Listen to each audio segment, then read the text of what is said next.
మోడీ ప్రభుత్వం అధికారంలోకి వచ్చాక కొన్ని కీలకమైనటువంటి సంస్కరణలు చెప్తే అది చెయ్యలేదు అనడానికి సాక్ష్యం ప్రావిడెంట్ ఫండ్కి సంబంధించినటువంటి అంశం.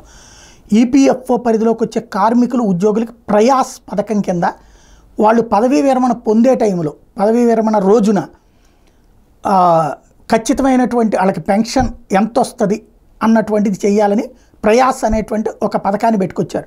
ఈపీఎఫ్ఓలో డిజిటలీకరణలో భాగంగా ఉద్యోగుల పింఛన్ పథకం ఈపీఎస్లో అర్హులైన వాళ్ళకి పదవి విరమణ రోజున పీపీఓలు మంజూరు చేయాలని ఈపీఎఫ్ఓ 2022లో ప్రయాస్ పథకాన్ని తీసుకొచ్చింది.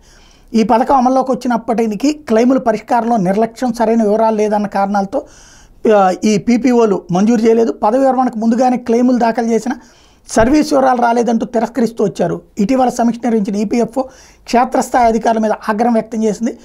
పదవీ విరమణ రోజున పీపీఓల మంజూరుతో పాటు జోనల్ కార్యాలయాలు, పరిశ్రమలు, సంస్థల యజమానులకు 3 నెలల్లో పదవి విరమణ చేయనున్న ఉద్యోగులకు అవగాహన కార్యక్రమాలు నిర్వహించాలని మరొకసారి ఆదేశించారు. మోడీ ఇది ఎప్పుడో చెప్తే గత 2-3 ఏళ్లుగా ఇది ఆచరణలోకి అయితే తీసుకురాలేదు. మరి ఇప్పుడైనా చేస్తారా లేదా చూడాలి.